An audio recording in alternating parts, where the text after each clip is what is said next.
Tell me.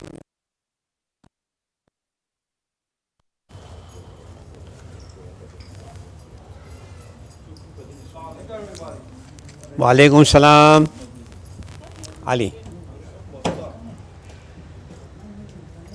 I'm going to leave early to go to Miami. I have a gift for you. Oh, no. I have to leave by 7:30. I have some... I'm leaving at 7:15, so I said for you before I leave. My apologies. I thought it was a responsibility. Thank you for the gift. I'll give it. Because, somebody has to consent to take the responsibility. We don't understand that. So. You become too philosophical. I keep it simple. Got it. Just I'll accept when you're ready, you tell me. You're online. Oh, did everybody hear this? Yes. Al-Fatiha. Bismillahir-Rahmanir-Rahim. Alhamdulillahi Rabbil Alamin. Ar-Rahmanir-Rahim. Maliki Yawmiddin. Iyyaka na'budu wa iyyaka nasta'in. Ihdinas siratal mustaqim. Siratal ladzina an'amta 'alaihim.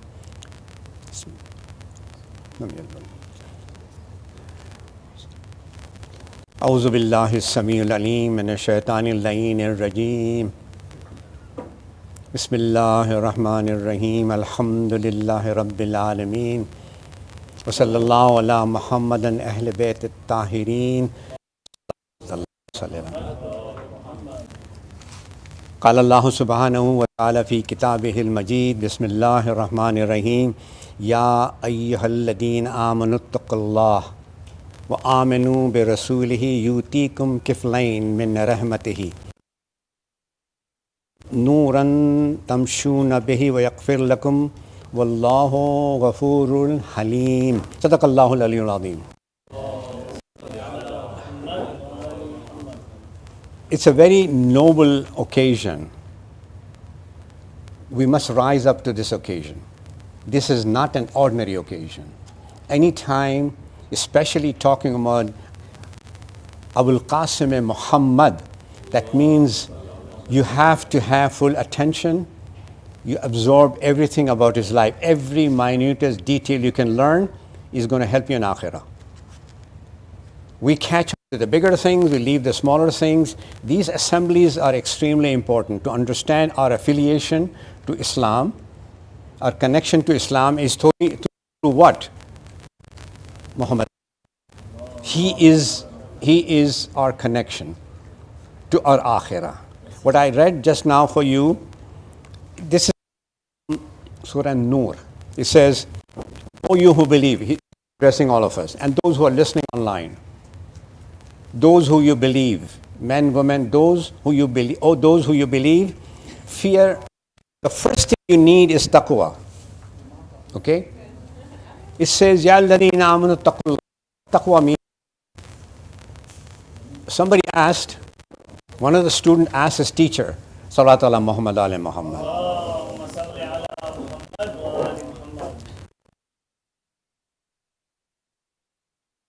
Cannot understand Muhammad without Muhammad, cannot understand Islam. It's very simple. You move this away and you are in a spin, no direction. The key to us. Yet taqwa means what? I anytime one student asks his teacher, if I have to become muttaqi, I must take admission in the Madrasa Ahl al-Bayt. So he said, "Sir, can you explain to me taqwa?" The student asked his teacher, "Can you teach me what is taqwa?" And the answer is so simple. He said, "Consider yourself traveling. You're a traveler. You're bare feet. No shoes, no sandals, nothing. You're traveling bare feet. Your destiny is right up ahead in front of you. Consider Kaaba. Whatever you want to consider. Your destiny is there, your bare feet, but to get there, there's a lot of stones, sharp stones. Very pointed, sharp stones." So the teacher asked the student, He says, what are you going to do now? Your destiny is there. Your bare feet. Your destiny, your bare feet. All the rocks are there, very sharp. Very, very sharp. So you know what the student says? He says, every step I will take, I'll be careful. Every step I will take. This is one of the best ways to understand taqwa. It's not just at one moment. It's continuous. It's continuous. It starts with Fajr Salat. Go to Zuhr, go to Asr, go to Maghrib, go to Isha. It's continuous. It's continuous. That taqwa is our lifeline. It's our Ya alladhina amanu taqullah. Only fear Allah, no one else. Not your employer, not your banker, not your husband, nobody, and not your wife, anybody.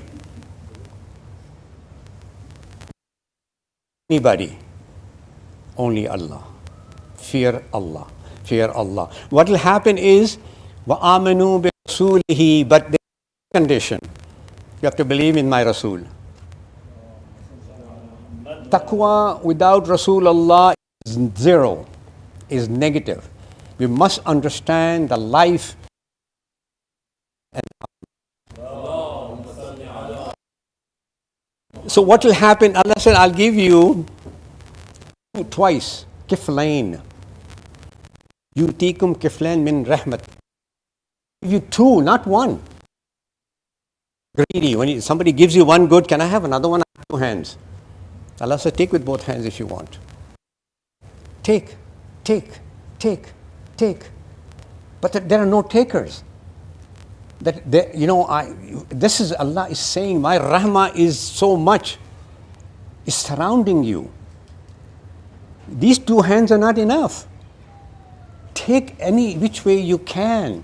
Through your breath, through your smell, through your conviction, through your mind, through your thinking. Every time you take a step, subhanallah, alhamdulillah. That means this ayah is telling us the way to. He says, I'll give you two, not one, two. And it's amazing why Allah said, double it.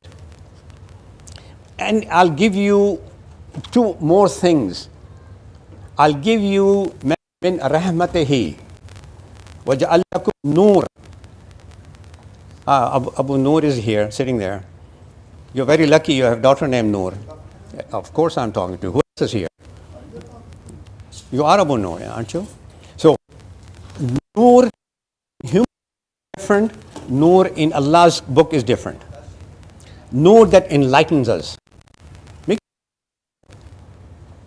Noor is something that cannot be defined.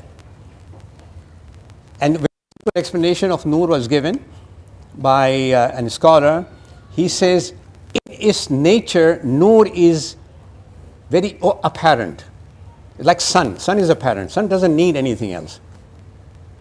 Noor itself, by nature, is light. Okay? Noor is light. And then the other part of it is, whatever it falls on, it enlightens. Think of this now. That Noor is important, not just having the Noor, but enlightening the other people. That's what this Noor is talking about. Kiflain. Noor is something, is inertia inside of you. It's the khushu I was talking on yesterday. That light inside of you, the bulb inside of you. Allah will lighten up for you if you have taqwa. You get taqwa, He said, I'll give you two lights, not one, two. So that He will protect us again and again, from everywhere. And then He says, I will forgive you. Allahu Akbar. I mean, in one small ayah, Allah is showering His rahmah to us. Take two. And when He says two, we cannot count it. It cannot be counted. So today, inshallah, we try to learn. Zikr is to learn. Aqimat salat ala zikri. Salat is zikr. Ilm is zikr. Majlis is zikr. Anything that will bring you closer to Allah subhanahu wa ta'ala is zikr and is light. We walk, and there are two types of light. One light I see right here. My God, there's so many lights here. My inside is off completely. I have to change the bulb. Remember that. That light inside your heart needs to be enlightened. Whatever it takes, open the bulb in your heart. I'm going to review some aspects of Nabi Muhammad's life. We are honoring him today, inshallah.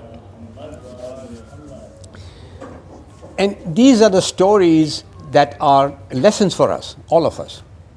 Every story in Quran, every story of Muhammad and Ahl Bayt Muhammad are a dars for us. Every story. Every story. Do not take it as lightly. When he was very young, at the age of 8, his grandfather died. Abdul Muttalib had died. He was a caretaker. I'll go through some history today so we can understand the personality. At the age of 8, he lost his grandfather, and now his uncle Abu Talib, the great, Imam Ali's father, he took him to his house. At the age of 8, until 25, 17 years, he stayed with Abu Talib and Fatima bint Asad. 17 years, okay? These are the historical things we must know. Personalities Allah has arranged for. Muhammad, you go will live with Abu Talib, and every action of Muhammad was dictated by the decree of Allah subhanahu wa ta'ala. He did nothing but stayed with the wahi. Everything about Muhammad, he says, I did nothing but I obeyed the wahi. Any aspect of his life, he got up for the sake of wahi. He slept for the sake of wahi. He smiled for the sake of wahi. He talked for the sake of wahi. Everything he did was a command from Allah subhanahu wa ta'ala. We are very fortunate. So when he was very young, his uncle Abu Talib took care of him. Abu Talib was a trader. He will take caravan of trade to Syria. From Medina to Syria, and they got a lot of camels, a lot of difficulties. So, and there is no air conditioner, by the way. There is no SUV, there is no air conditioner. So, you just have to go through this heat, the desert.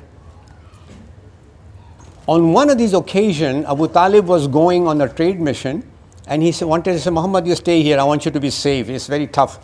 He started crying. Muhammad crying at the age of 8. Allahu Akbar. Why? Because he wanted to accompany his uncle. See how Allah has arranged personalities. It is a gift to Muhammad that Abu Talib was there. We must understand the importance of Abu Talib and Fatima bint Asad. So now Abu Talib said, why are you crying, nephew? I want to go with you. I don't want to sit alone. The destiny had it. Allah had written it down for Abu Talib to take his nephew all the way to Damascus. So he did. He said, come with me. So now the whole caravan goes there, and as they reach near Damascus, there is a monastery outside of Damascus. You know, monastery is a Christian place of worship. We have masjid, they have monasteries. So in that monastery used to be a monk named Bahira. Now understand how Allah is grooming Muhammad for future, forever. Not just for those 63 years, it's forever. So now Bahira comes to Abu Talib, and in the meantime his nephew is sitting under a tree. He's only 8 years old. 8 years old. He's having fun with the tree and the birds, and he's enjoying the scenery there. Salawat ala Muhammad ala Muhammad. So now what I'm trying to get to is how Allah has arranged this journey of Muhammad so we can learn from it. It's very simple. Very, very simple. Every act, every action of Muhammad is a lesson for us to learn today. So now Bahira comes up to Abu Talib and says, I want to invite you all. Come to the monastery. So they go to the monastery. Bahira says, is everybody in your party here? He says, yeah, everybody's here. But monk knows there is one missing. The most important link of Abu Talib was missing. He was under the tree. The monk knew it. The Muslims still don't know today. The monk knew it, that there is one missing part, and he was the most important part. Abu Talib knew value of Muhammad, his nephew. I will diverse here. Give me a loud salawat.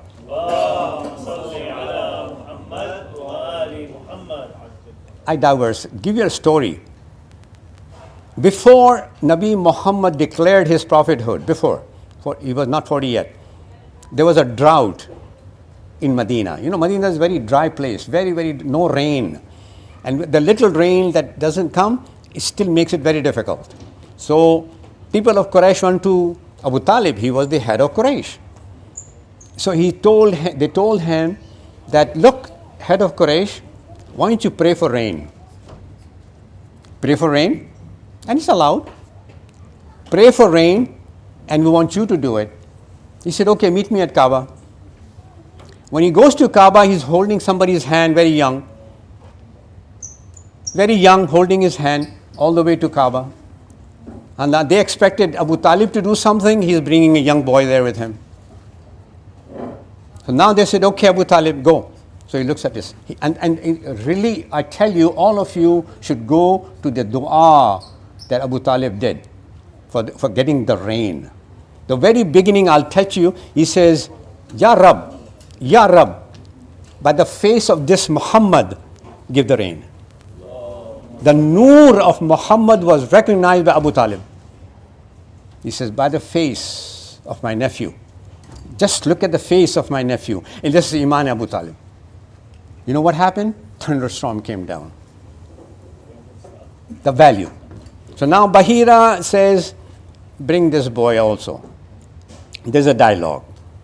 Bahira is Christian, very knowledgeable. Okay? Very knowledgeable, Christian scholar. So he told Muhammad, come close to me. He's only 6, 7 years old. He's about 8, 9 years old. Come close to me. And then there's a dialogue in the history. He says, Bahira tells Muhammad, I'm going to ask you something, but I want you to swear on Lat and Uzza, the 2 idols, that you will tell the truth. You know what he said? He said, I hate those. Immediately he said, don't take idol worship. Any kind of idol worship. Idol worship doesn't mean stone. I have an idol worship in my heart. He says, I do not in any shape or form know these 2, Lat and Uzza. I will never swear on them. Now, Bahira is beginning to test him. He says, okay. He says, I hate these 2. Not just loathe, I hate them. You make something of your own hand and say, this is God. I hate them. Okay, Bahira says, fine. Okay, calm down.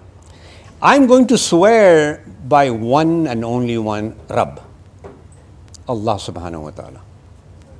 Imagine that. He's just a little over 8.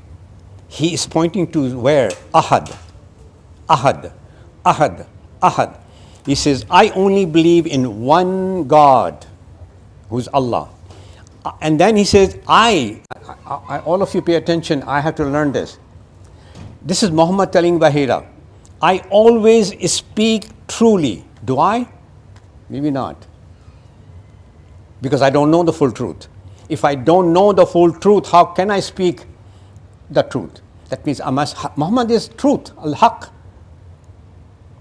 That means I must learn the truth.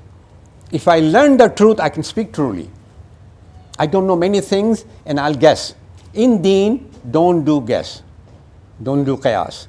It's not allowed. In fiqh, it's not allowed. Don't do qiyas. Even if you do right, you'll not be rewarded. You'll be punished because you did qiyas. So he said, I always speak. I never lie. Ask a question, whatever you want to know. And this is a 9-year-old boy asking a very experienced Christian scholar, what thing do you love most? If I ask all of you, what thing do you love the most? Well, I have children, grandchildren, my house, my car, my coat, whatever it is, my new shoes. I love all these things. Muhammad's answer is solitude. When he can go for the cave of Hira, the Noor up there, there is nothing in between him and the Rabb. Complete. That means that's why the value of Salat al-Shab, the late night prayer, is extremely high. You have any haja, any needs, get up in the middle of the night and pray to Allah subhanahu wa ta'ala. That's solitude, because now there is no disturbance. No disturbance at all. Everything has calmed down. This is between you and your Rabb. Ya Rab, Ya Rab, Ya Rab. So I love solitude. Solitude doesn't mean running away from people. It's inside solitude, khushu'. You can be with everybody. Your heart is saying, Ya Rabbi, Ya Rabbi, Ya Rab.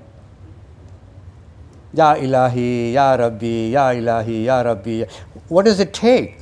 Have you heard of multitasking? Right? Everybody knows multitasking. You can do several things at one time. This is very simple. Then he says, what do you most watch and love to watch?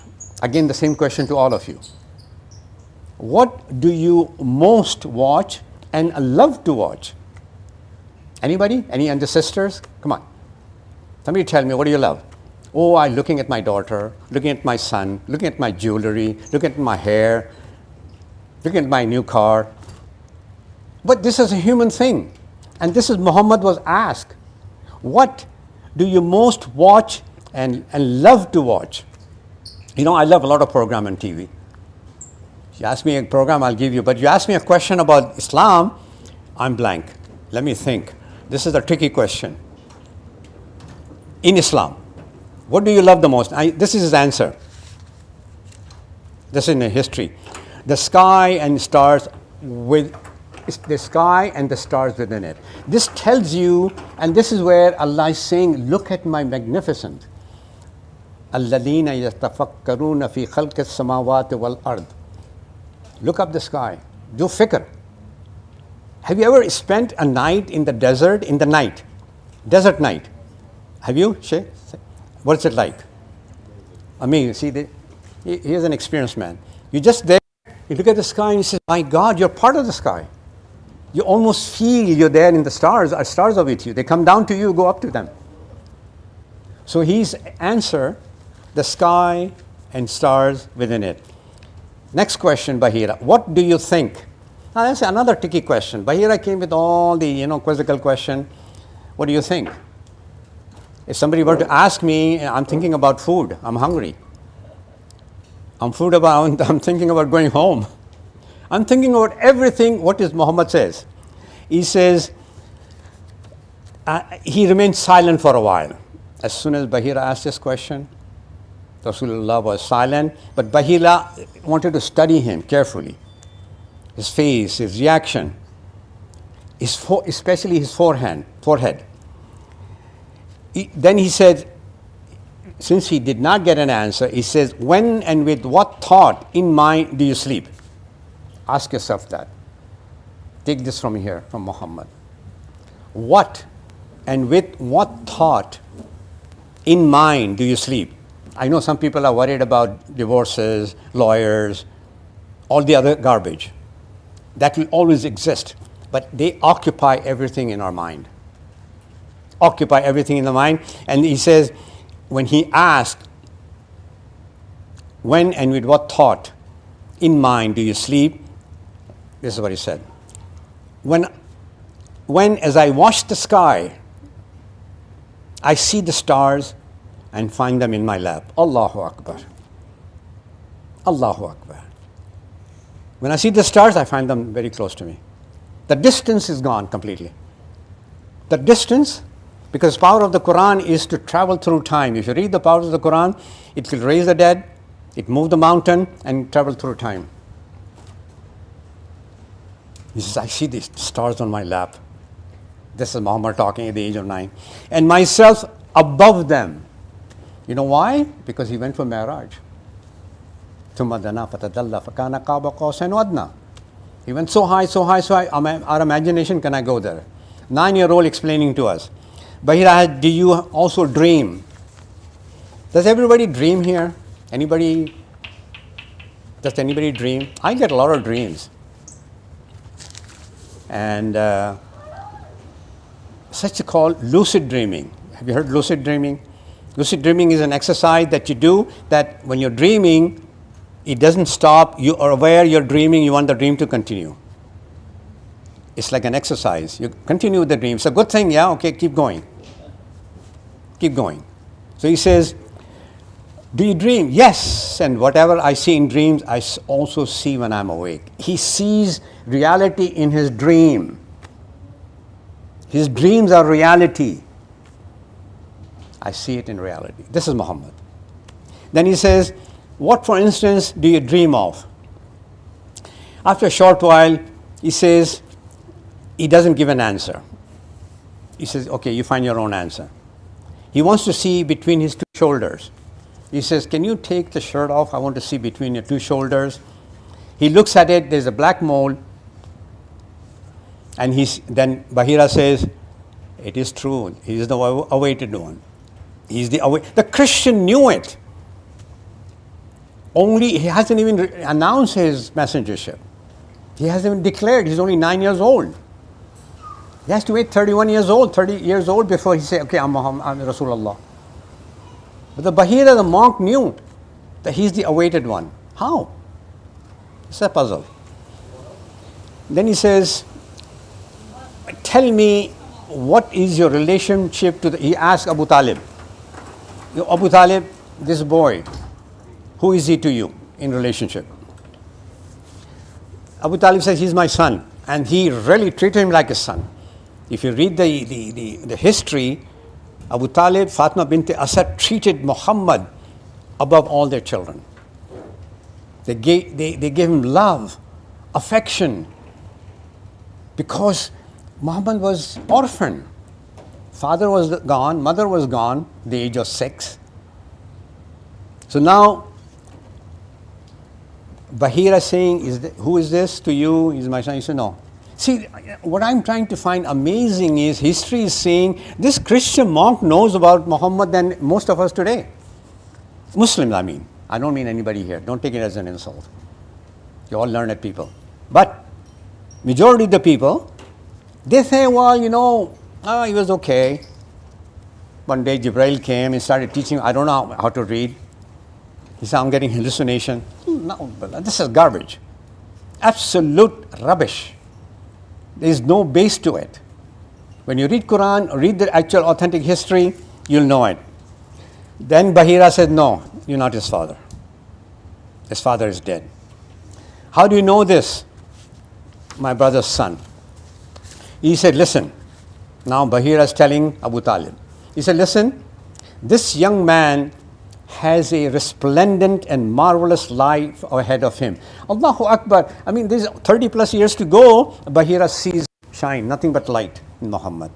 And today, Muslims don't know the light of Muhammad. And he says, if others see what I have seen and they recognize him, they will kill him. So be careful. There are enemies of Islam. Even today, that people are killing for nonsensical reasons. Because. Conceal, then Bahira tells him, conceal and protect him. And take care of him because he will be a future great prophet. This is coming from a Christian monk. Salawat ala Muhammad ala Muhammad.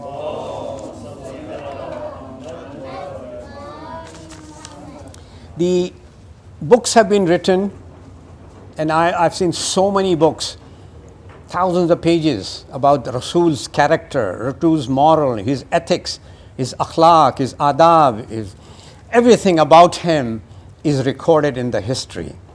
All one has to do is search for it, look for it, find it. One of the attributes of Nabi Muhammad's character was that as a person, he was very, very amenable. There was a power in him in his simplicity. His clothes were very simple. He did not walk like a king with a big robe on him. He did not ring a bell like the Christians do, the Christian, clergy do. He did not wear any fancy clothes. When people came to the masjid, they didn't know who Muhammad is. They had to ask, who's Muhammad? He's the one that is sitting there. Simplicity. I'll tell you another story because these are the stories of explaining the character, the richness of Prophet Muhammad. They explain. Words cannot be. There was a story of Uthman bin Mad'un. Uthman bin Mad'un. And he was a good friend of the Prophet sallallahu alaihi wasallam. before he announced. Now imagine that he had the impact as Siddiq and Amin even before he said, I'm Rasulullah. Are we Siddiq and Amin? I hope so. Whatever little minute level, Siddiq and Amin. Siddiq and repeat to yourself, I'm Siddiq, and Amin, I'm Siddiq, and Amin.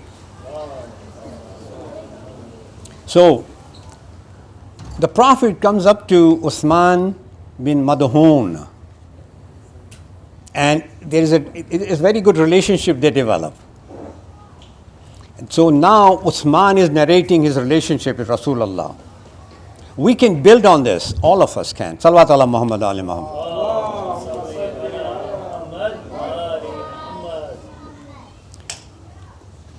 Madhun is a very good friend, made friends with him, and they became very close. Now, Uthman bin Madhun is describing this story. One day, he said, I was sitting, Uthman, Prophet Muhammad sallallahu alayhi wa sallam. So now, he asked, Ya Rasulullah, what distracted you? They were very good friends. This ayah was revealed. And this is the, when they call Sha'n Nazul, Sabab Nazul. Every ayah has a time, place, and occasion. What occasion was it? And this is the occasion for this ayah, Bismillah ar-Rahman ar-Rahim, Surah Nahl, ayah number 19. Inna Allah ya'murukum bil adli wal ihsan. This ayah is so formidable that you take the message of Islam and put that in this ayah. Inna Allah ya'mur bil adli wal ihsan. Everybody understand that. وَإِيتَاءِ ذِي الْقُرْبَى وَيَنْهَى عَنِ الْفَحْشَاءِ وَالْمُنكَرِ وَبَغْيِ يَعِظُكُمْ لَعَلَّكُمْ تَذَكَّرُونَ. What does it mean? Allah is telling all of us, no exception, is what? Do justice and kindness. Inna Allah ya'murukum bil adl wal ihsan. How can I do adl when I don't know what it means? I'm living in dhulm. One must understand what adl is. It's very, very delicate. Very delicate. Adl of the eye is what? Adl of the tongue is what? Adl of ears is what? My feet, adl of the feet. My hands. Am I doing adl with body parts? Go to Sayyid. He'll tell you the rights of every part of your body. That's adl. Adl is just not one little thing from the word. It is every part of your body. Adl of the eyes, adl of the ears, adl of the tongue, hand, feet. Risat al-Hukuk, Imam Sajjad alayhi salam tells you. We are composed of all these things. So if I just say, I know adl, I'm fair to my children. I give 2 parts to my son, I give 1 part to my daughter, I give zakat, I give khums. This is okay. This is okay. Is it truly the adl of Rasulullah? No. Wal ihsan. All of us will be judged with our character, how we perform our action. Ahsan amala. Ahsan amala. Ahsan amala. Good deed. It can be very small. Believe me. As small as good you do from the purity of your heart will grow into a tree. Kalimat tayyiba ka shajaratan tayyiba. So now you need to know what is adl, what is ihsan, ita zil qurba. Give to relatives. Give what? See their needs. Don't let them come to you. Sense their needs. Reach out to them. Even if they don't have any need, at least you reach out to them. That will be a thawab for you. That you have done your part, I will do mine. Okay? So, adl, ihsan, then ita zil qurba, wa yanha anil fahsha. Stay away from the bad deeds. Stay away. Again, I go back to these parts that Imam Sajjad said. So that all 7 parts. 3 in the face, eyes, tongue, ears. Am I doing adl with that? Am I looking at the wrong thing? If I look at the TV, I don't know what to do. Sometimes. I'm driving by, and if I go on Highway 1, I don't want to look on the beach side. It's adl of the eyes, adl of the hand, adl of the whole 7 parts of the body Imam Sajjad has given us. And then he says, stay away from bad deeds. And this is what Allah is giving you as a gift. He says, لَعَلَّكُمْ تَذَكَّرُونَ. Go on reminding yourself. Go on reminding yourself. Go on. So now Uthman, when he heard this ayah, he said, something happened in my heart. And that's why Islam, Nabi Muhammad will, sort of touch your heart. His zikr will touch heart. And that's what Quran is always says, as soon as Allah bi zikrullah, Allah's zikr should pacify your heart. No matter how difficult the situation is. No matter how difficult. Bilal Habashi on the hot sand. There's so many examples in the Quran. They did not for a moment complain to Allah subhanahu wa ta'ala. Why are you doing this to us? They asked for, show us the way to either get rid of it or tolerate it. Raise your level of sabr. Raise your level of tolerance. He says, so now I ask myself, this is Uthman is talking after listening to this ayah. He says, what is this man calling to accept all the values you have stood for all your life? And there are in the Islamic culture and these things were there. Be good to your parents, don't do bad things, don't kill, don't do it. This has been going on for a long time. So Uthman says, well, I've heard this before, but my heart was murmuring. And that's where Islam is. Muhammad's Islam is in your heart. He started murmuring. So I said, no. You're not paying attention. You're not paying attention. Quran says, it's not the eyes that are blind. It's the eyes of the heart that are blind. It's not these eyes, 2020, yes. But there is a blockage in the heart's eyes. Please. This is Muhammad we're talking about. Salawat ala Muhammad wa ala Muhammad. This man his heart was so turned with Nabi Muhammad's personality and this ayah that he died, and when he died, he was told immediately that this man is bound for paradise. This man is bound for paradise. Salawat ala Muhammad ala Muhammad.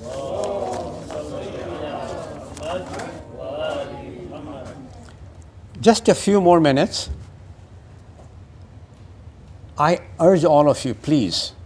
There is no shortage of books, no shortage of lectures, no shortage of everything is at your fingertip. Believe me. There's a website, alislam.com. There are hundreds of books on it. There is no excuse today because everybody has a computer, or you can go to a library if you don't have a computer. There's no excuse. Excuse is that effort, that extra effort. That's what Islam is saying. Make that extra effort. Reach out. The littlest you're going to do with the purity of your heart, Allah will accept it. But it has to be purity of your heart. If you have intentions that are not pure to please Allah, you're only going to get so much. It's only to please Allah subhanahu wa ta'ala. The history describes that his death, there is a controversy about Nabi Muhammad's death, whether he died natural death or was he poisoned. Was he poisoned? And general belief is that after the battle of Khaybar, there was a Jewish lady, her relatives were killed, and because of that she wanted to take a revenge of the Prophet. So she made a leg of calf or meat and poisoned it and sent it as a gift to him. He ate, and this is one version of it. But this is not the version that the Muslim Shia scholar believe. Muslim Shia scholars, historians, they say that yes, he was poisoned, but not quite by the Jewish woman. So sometimes cover up. The real people, I'm telling you, real enemies of Islam always try to hide. They were not happy with his rule. They were against it. They opposed him. So now he ate. So some of the historians say, yes, he was poisoned, but by not that lady. There were others. They don't name anybody. Who was responsible for the death? He suffered for many days. He was in pain because, you're looking at that kind of poison there, it destroys inside, cuts your heart, cuts your lungs, it's very, very, very painful. And same thing happened to Aba Muhammad Mujtaba alayhi salam. Joda, his wife, when she gave the poison, he was hurting inside. He told his brother Hussein, my inside is paining. My inside is getting shredded because of this poison. Rasulullah was suffering. He was suffering pain, yet he never took his attention from his Rabb. There's a perfect connection between him. So no matter what happens to us, any kind of pain, any kind of suffering, we should not deviate, saying that, well, why am I suffering? Why is Allah not, just giving me some very quick, out of here? Send me medicine. Give me a loud salawat, I'll tell you a small narrative.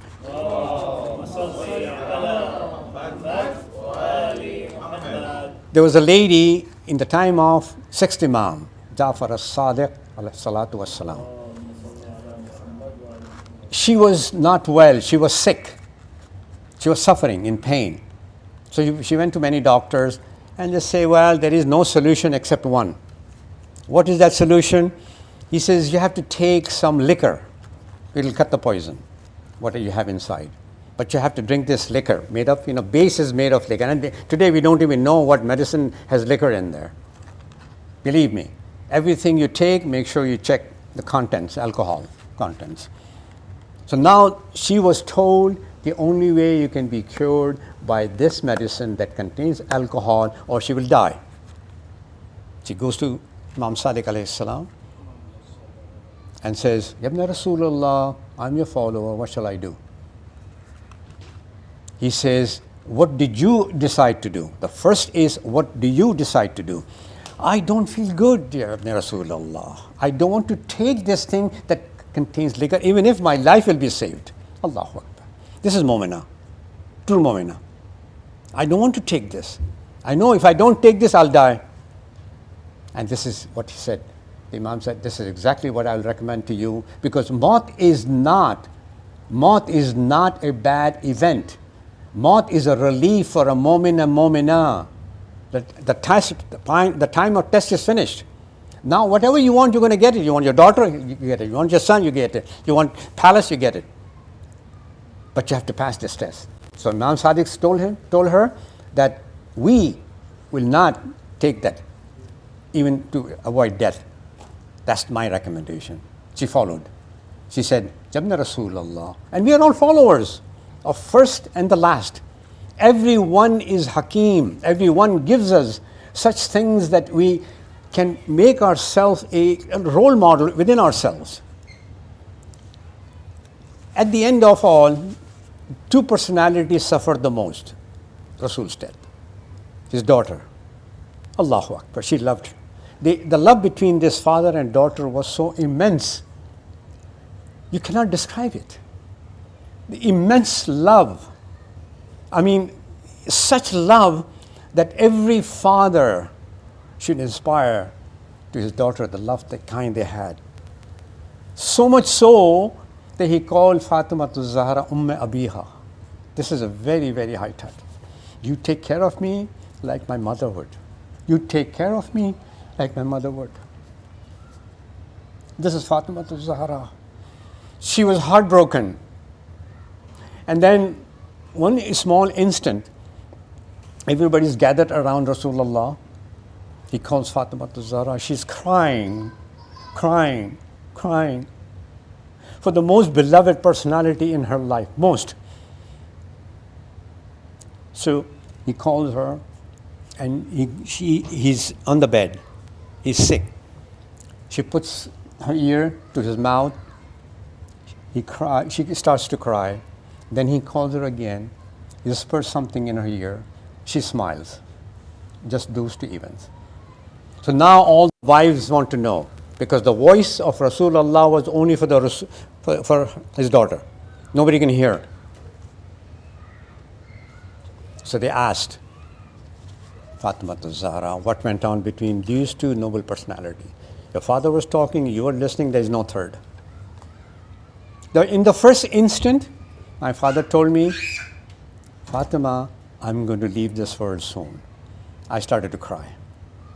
I can't imagine what kind of pain she must have suffered. Love between the two. This is an honor Ali had. And how he must have felt, his mentor, his everything. I mean, the relationship between Rasulullah and Ali cannot be described. And he has to give his body ghusl. He is left alone with the vicious world. Never complained. Ali ibn Abi Talib never complained. Because you know why? He had to carry the mission. He had to carry the mission of Islam that Rasul gave to him. It's an amana. He gave it to his son Hassan. Here, Hassan, here is the key to Islam. He gave it to his brother.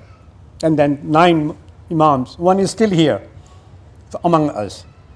ربنا تقبل منا إنك أنت السميع العليم اللهم إني أسألك بحق محمد وآل محمد عليك صل على محمد وآل محمد واجعل النور في بصري وبصيرة في ديني واليقين في قلبي والإخلاص في عملي والسلامة في نفسي والسعة في رزقي والشكر لك عبدا ما أبقيتني السلام عليكم ورحمة الله وبركاته.